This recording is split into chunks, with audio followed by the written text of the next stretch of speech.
Good evening, basement quality banter fans. This is episode 28, and hello to Angus. How are you?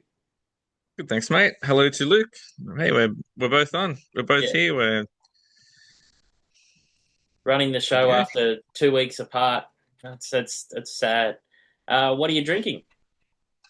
I've got my Scottish red ale that Oh, I'm drinking. nice. See if I can try and get it. I'm really happy with the color. Actually, it's really nice red. Yeah, the laptop's not doing it No, justice. Um, that's I'm on okay. the some different. I've got the Jarrah Boy, the Goya Boy native ginger beer that's got native lime in it. Really cool story behind Jarrah Boy. It's very similar to my previous employer with beers produced in conjunction with native ingredients and local suppliers, highlighting diverse Indigenous flavours. They've got a golden and a red ale and soon a black ale joining the lineup. Contract brewed on the Sunshine Coast in Gubby Gubby country, and the owner Dale is a Monero Nagari Go man from Victoria. Sorry if I didn't pronounce that right. Um, and I think this one, the ginger beer, is actually brewed down at Holgate, and it's really nice. It's one of the nicer. It's not too sweet. It's got a little bit of that sort of horseradishy ginger burn to it, but it's really nice and refreshing. And all the beer cans, if you see them, they have the topographical lines from the lands that they're brewed in. So a really cool Indigenous company doing some cool things. So um, yeah, it's a really nice drop. Where'd you grab that from? Because ginger and lime sounds like a good combination. I'm not a big fan of ginger itself, but I think the Yeah, ginger and lime would work well together. yeah, it's not super gingery too, so it's really nice and refreshing. I actually got this at my local Dan's, so Really? it's really good to see the big chain supporting Indigenous supplies too. So yeah. So how was Bathurst? I saw you got into the Reckless Red IPA down there. Yeah. I went to the bottle shop to grab my carton of beer for the day. So apparently there's a restriction on only taking in one carton of beer per day, which I reckon if you're nailing through a carton a day, you're hitting a pretty big session of beers to get through that. Like we were drinking beers on off during the whole day, and I think I got through about 8 beers on the Friday. So I Yeah, think if you're ripping through a carton, you're putting in some serious drinking time. yeah, Um, yeah, Bathurst was awesome. Yeah, I went to the bottle shop and I saw that there. I'm like, where are those guys from? Bathurst. I'm like, wow, I have to buy it, don't I? I've got no choice now. yeah. That was a good beer. I really enjoyed that. Red ale. It's really nice. Yeah, Bathurst was heaps of fun, man. We did an 11-hour drive on the Thursday straight from Brisbane down to Orange, where my cousins live, and we kind of decided to stay at my cousins and then do a 45-minute drive in the morning to Bathurst, which turned out to be a brilliant decision because we got to my cousins at about 5 o'clock, and as we're driving into Orange, it started raining. We put our swags up in his garage and it started belting down. So by the time we got to Bathurst and trying to do check-in and going through security and putting up gazebos and swags in the night, it would have been a pretty crap experience. So pretty happy with that decision. Yeah. Yeah, and then Friday wake up and had brekkie and 40-minute drive to Bathurst. We set up on the mountain. It wasn't in the campsite you mentioned. It was the one for closer. It was Sulman Park, Reed and Reed and Reed and Sulman. something. Yeah, Yeah. yep. And we were like right at the back of that campsite away from the track, so it was a it was a pretty good kilometer walk every time we went to the track Yeah, and back. yeah, yeah. And despite all the horror stories I heard, the toilets were pretty good.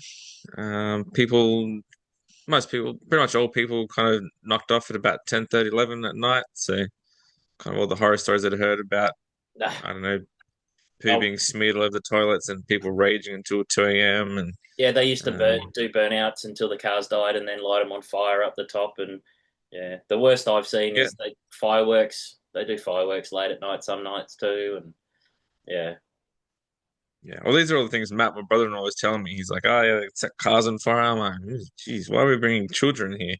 yeah, it's a bit Um, different I've, crowd these days. yeah, yeah, yeah, it's very different. I think More. I think they've priced it out of the ruffians because it's not cheap. Yeah, well, I guess luckily James was under 12, so he got in free for the whole weekend. Yeah, But my ticket for the 3 days was $130, I think it was, which I think is pretty reasonable for the 3 days of car racing. yeah, Um, yeah, but the food and drink prices, good Lord. yeah. There's a $15 there's a for a burger. mixed drink or something. Yeah, Well, we brought our own beer, so I didn't actually buy any beer on at the the whole track. Yeah, weekend. yeah. Um, there was a burger place in our camping area which was selling a pretty small burger for $25 with like a small bucket of chips. Yeah, Oh, jeez. yeah, So we didn't. Oh, I bought a pizza for James and I to share because he was pretty hungry at some stage. But that's all we brought. But yeah, those prices are pretty crazy. I got a pit pass. I went down to the pits on Friday yeah. and went down the big merchandising lane to get to the overpass to the pit area, Yeah. and yeah, there's some frightening prices there. I bought James a hat for $20, Well, and he that's was good. looking at these. That's pretty good. That's a pretty good price. Yeah. He wanted to buy a little miniature helmet, probably about Yep. that big. Yep. So I had a look on the way through, and because we're in a bit of a rush to get to the pits, and saying like, mate, if it's about $50 or something, I'll buy it for you. And so on the way back out to go back up the mountain, he ran ahead to the place, and when I caught up with him, he was looking pretty sad. I'm like, "Oh, what's the price, man?" He goes, $200. Yeah. Uh, yeah, I'm not spending $200 on a tiny helmet. Sorry, Yeah. bud. Yeah. Yeah. Yeah. Well, we my mates and I usually camp in the motorhome park because you get power and it's a bit closer. It's just sort of in the inside of the chase, and the showers and the loos are a bit nicer there. But I think that's getting up to about $800 to camp there, and then you pay for your ticket and your pit on top of that. But one advantage is if it was lunch, we'd actually usually go back to the campsite and have lunch and all that. Yeah. And one night we got rained out, so we went into the leagues club. We'd been doing that for on and off for it must be what about must be 15 years. But the last couple of years we've just gone, no, it's just beyond our means. It's just crazy the prices. Yeah, luckily Matt's dad um, got hold of one of the camping sites up on top of the mountain. Yeah, Apparently, it's almost like a kind of like not hereditary, but kind of a passed down yeah. um, You hold it, and then club. you're the first dibs for next year, and yeah, Yeah, so I think there was nine of us on there, so between us it was $100 each, which seems all right. Certainly a lot less than $800 for your powered site down the bottom. yeah, So I thought the camping and the ticket price is pretty reasonable. yeah. Food and merchandise, yeah, that's to be expected. So it's the same anyway. Lovely. Well, speaking of red IPAs, our number one listener and contributor, Scott Eckford, sent us a Bloomberg story from the States reporting about a vibe shift from hazy IPAs to clean and crisp red IPAs. It makes sense then coming into autumn that would be the case. However, it looks like the haze craze may be over in the States, which is good. Scott also mentioned his own Queensland Amateur Brewing Competition winning Evil Uncle Red IPA that has taken the comp out a few times. And who doesn't love a red IPA? That's what I reckon. I absolutely love a red IPA. It's probably one of my favorite styles of IPA. Yeah. So thank you for Scott for self promoting and telling us about that story. But I've probably tried that doing judging at the QABC. So I'm definitely going to keep an eye out for that. Um, Well, while we're on the death of hazies, yep. I was going through some beer news and stuff, and the brewery Rocky Ridge has released a fruit salad hazy, and it is certainly triggering my too many ingredients slash adjuncts alarms. Mm. Pineapple, grapefruit, mango, apple, lactose, vanilla, cinnamon, and a bunch of other spices. I I can't see how that works. It's just firing my alarms. Avoid. Anti-Reinheitsgebot. Yeah. uh, it does. It tastes like a salad slash like warm apple pie or something, doesn't it? With the cinnamon and everything. Yeah. The vanilla cinnamon. I won't be trying that. uh, Just it'll the be some. hazies. Yeah, it'll be someone's cup of tea. It's like the one drop with the crazy flavors they do. So fresh as fucking fuck. The support for Lockie Crothers' new beer venture, FAF, has been astonishing. We have called it out a few times. I've seen some posts and videos from other brewers supporting Lockie with heaps of cheeky posts as well. People like Evil Mega Corporation, Hiker, Future Magic, Social Brewers, our friend Joss at Hop On Brewery Tours. Um, really all getting behind him, and all sold out his first batch in 2 days. So really keen to try that. I do have some cans coming, so if you're nice, I might share some with you. Um, Well, it was a hazy, so I don't know. it's a nice IPA, a danky IPA. So what does he Dank call it? hazy, yeah. Um, Citra and Simcoe, Nelson Sauvin Cryo, and Abstracts Pineapple Express Terpenes for a big danky IPA. So I think that'll be absolutely amazing. I have got cans coming. If they come in time, we'll definitely crack them on the poddy so you get to enjoy it when we do. So I'm really looking forward to that. Great seeing all the Oktoberfest celebrations around with all the local breweries. I think it's a significant injection of money for many sites who have struggled through winter. As I mentioned last week, I'm off to the German club this Saturday night, so keep tuned on our socials for updates. I think Angus, you tried to jump on, but it's sold out.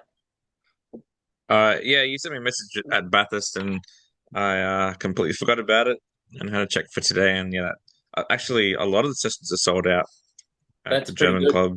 considering they're 3, 4, 5 sessions a week for 4 weeks. So that's really quite impressive. Um, so, as mentioned last week as well, Asahi's cyber attack is still causing issues in Japan, with orders being placed on paper and fax, while production is running at about 20%. A ransomware group called Quillen has taken responsibility for the attack. I don't know why they would take responsibility.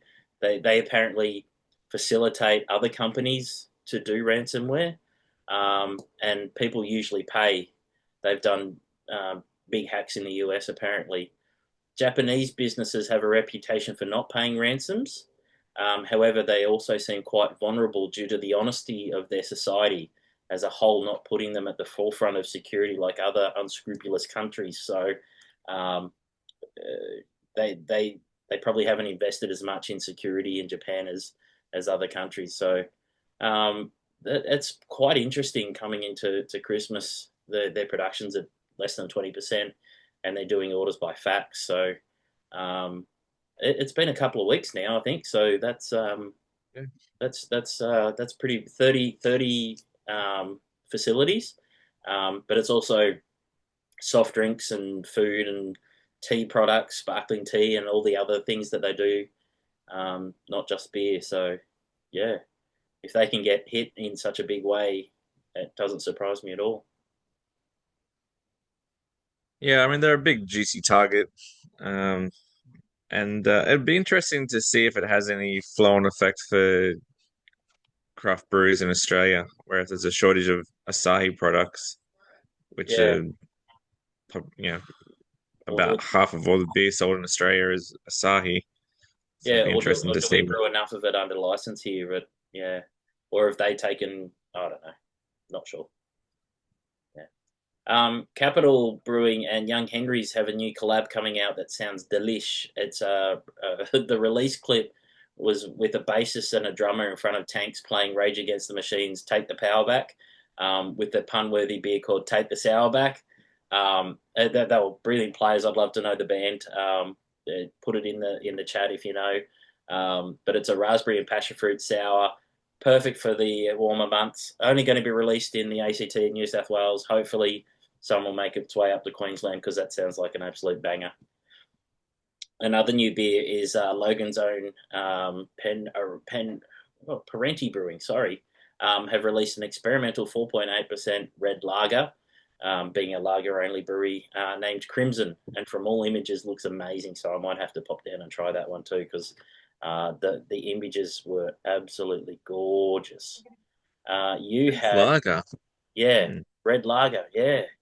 So Mm, pale lagers and dark lagers. I don't think I've ever seen a red lager. yeah, yeah, lots of red ales and red IPAs, but yeah, red lager, interesting. You had Padre Brewing is opening up with a bit more detail there. Yeah, so they're opening in Miami on the Gold Coast. Apparently about 160 seats, which kind of puts them in an interesting slot of probably bigger than your normal brewery, but maybe not quite as big as your normal bar. So um, it's kind of an interesting size, and yeah, starting with 14 taps. Yeah, yeah, your normal kind of opening range, crisp lagers and pale ales, IPAs, and they mentioned that we're getting some darker seasonals coming out as well. Yeah, Um, yeah, interestingly, they've made the decision to completely focus on on-premise sales and aren't even interested in distribution or bottle shops, selling to other bars. So I guess on-prem sales is where you make the most profits. So kind of maybe it's starting to make sense that places are just not even bothering with distribution and um, given some of the contracts I've seen for sales through bottle shops, the amount of stock you got to have on hand and recall costs, and it's ullage, pretty ullage costs. pretty frightening stuff. You Yeah. pay for the promotions, you pay to go in the catalogs, then the guaranteed margin. Yeah, it's yeah.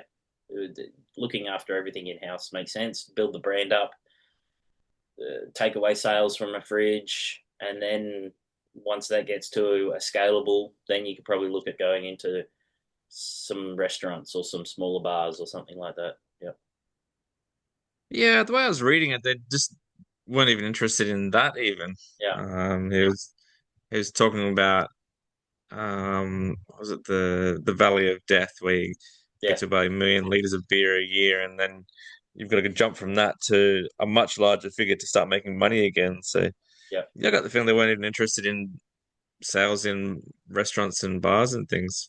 Yeah. Well, Interesting decision.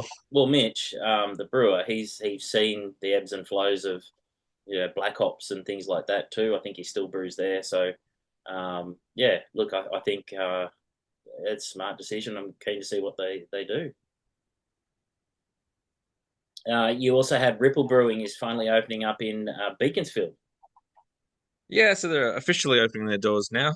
So, they didn't actually say when it was open, but I gathered it was going to be in the next week or so. They didn't have an opening date, which is a bit weird. Yeah, I was doing some reading on Joel Nash, who's the owner slash part-time brewer, and he's had an interesting pathway to get there. So, working in craft beer shops, he went through the Siebel Institute and qualified there, and then got a assistant brewing job at Colonial Brewing, Yep. and then various other kind of head brewing jobs over the last 10 years. So, kind of an interesting read on his pathway, and similar to Padre, they're going to be focused on on-premise sales as well. So it seems to be a kind of a maybe more of a common choice, given that just with the competition of getting on taps or kind of really maximizing your profit by on-prem sales. So But it's going to be a more common thing now. Yeah, I think that find Um, the local, yeah, beer house is where it's going to be. yeah, and in a way, straight to my heart, some of their released opening or release beers are a West Coast IPA and an Irish Nitro Stout. Oh, yeah, And the other beer they had as well was I got a raspberry Berliner Weiss in the tanks, almost ready to go. So no can't go playing it wrong. safe. Can't go wrong with a raspberry Berliner Weiss. You really can't. It just works so well. Um, and hence my shirt for those watching on YouTube. Applications to judge and steward the 2026 Royal Queensland Beer Awards have opened.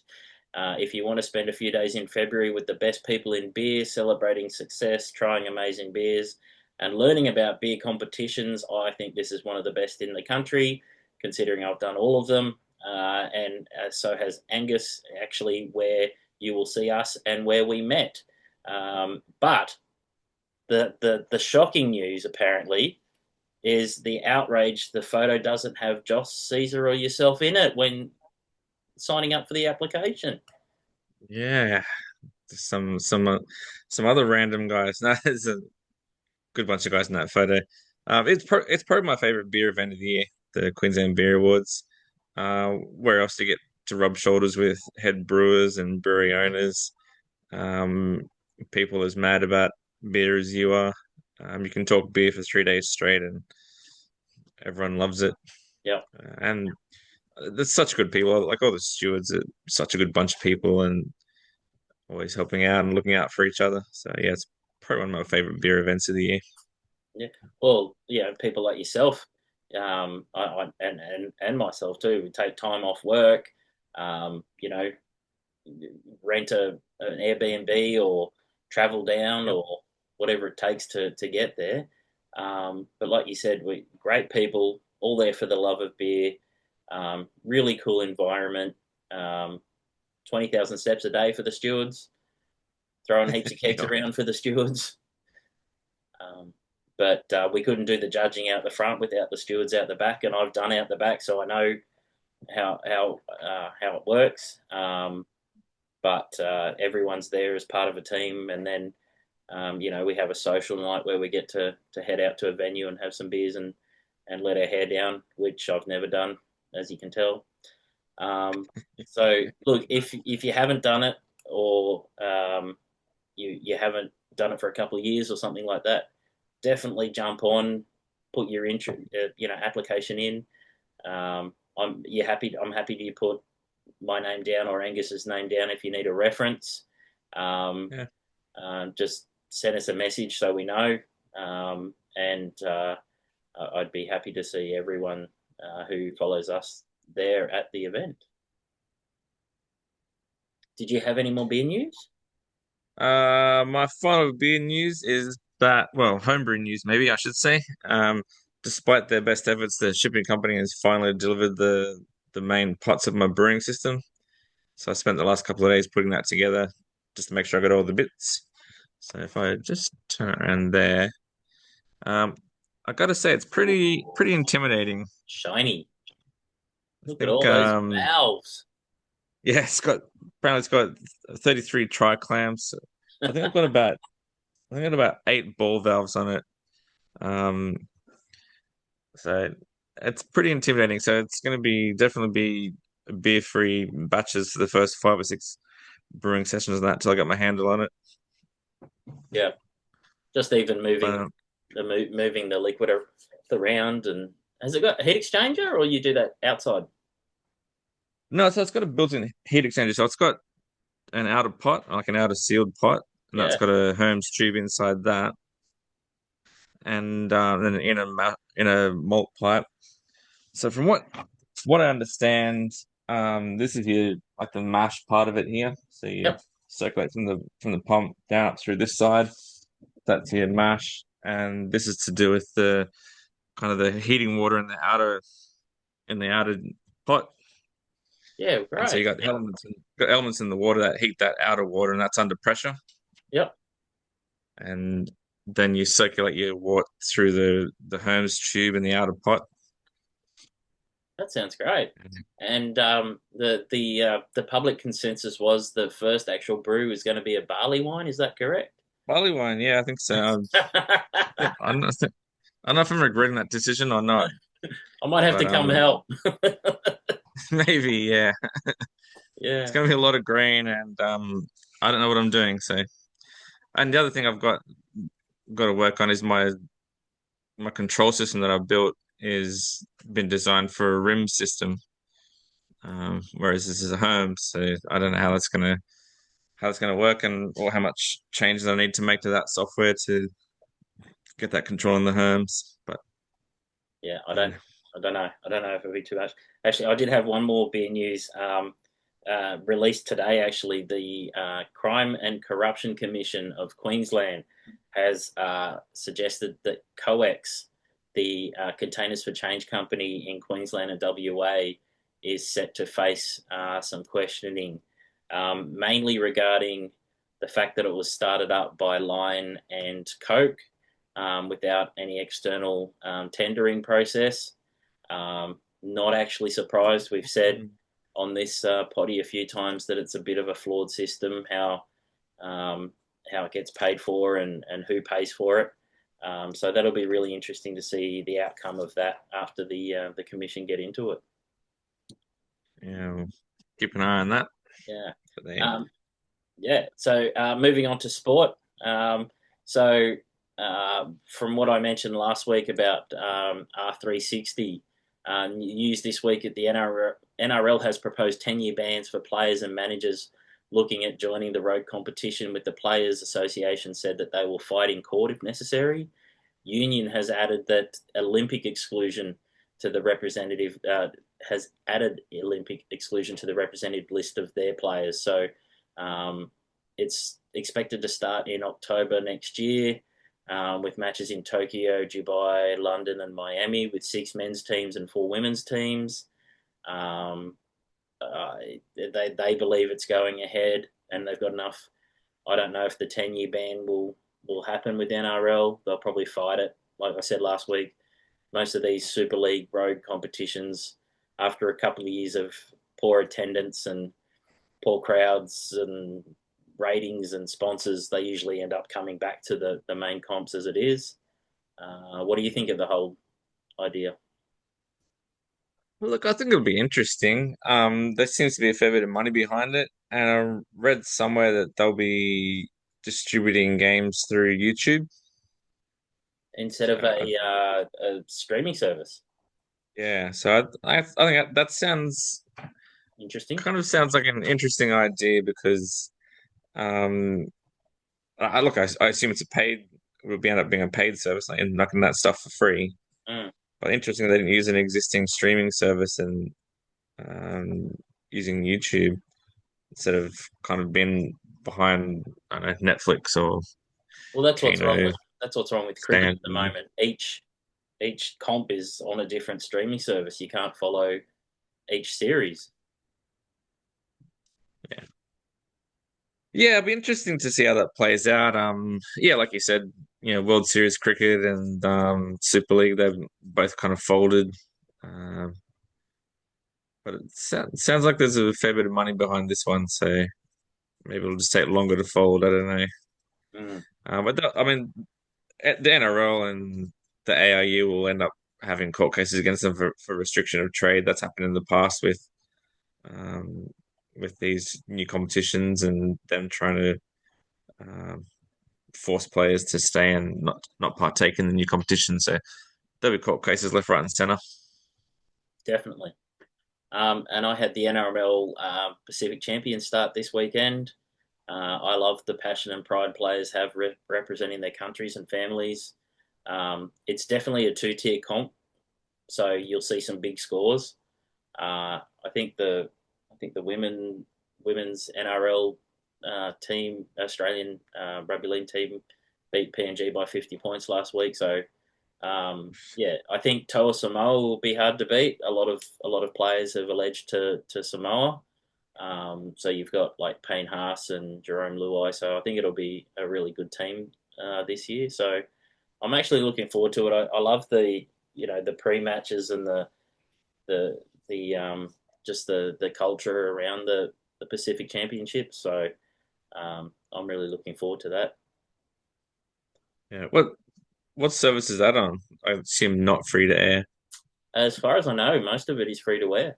Yeah, Oh, cool. yeah, All right. yeah, yeah. I'll I'm watch sure some of the KO games will have then. the rest of the stuff. Yeah. And the What's last thing, what's what's better than watching Islanders belt the living piss out of each other? yeah, Nothing there's a bit of better. that. Yeah, yeah, I do like that. But the fast backs from Fiji versus the absolute brutality from New Zealand. Like, yeah, I love it. And my last one for this week is F1 Austin this weekend. It's got a hot track.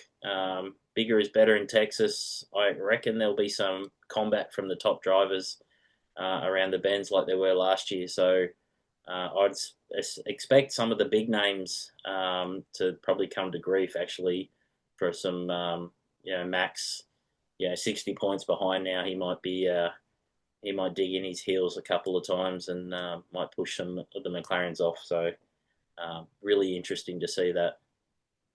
Yeah, it'll be interesting to see how far the gloves will come off between Oscar and Lando. I think Yeah, that's kind of, I don't know, not fever pitch yet, but there's certainly, I reckon there's going to be some elbows thrown.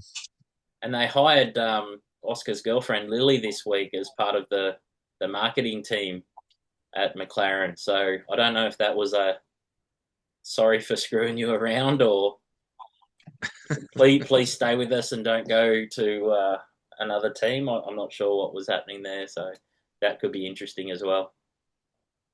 Yeah, saw an article during the week that Oscar had just thrown his contract in the bin and stormed out of McLaren.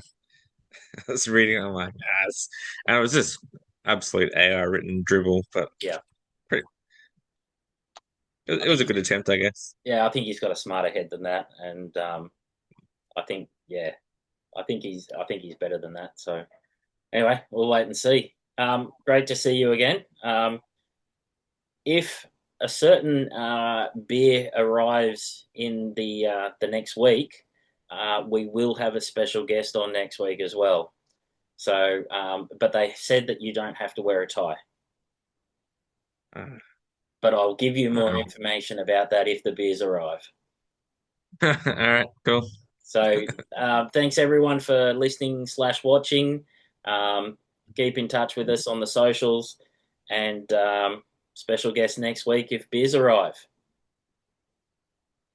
Night All all. right, see you, everyone. Bye.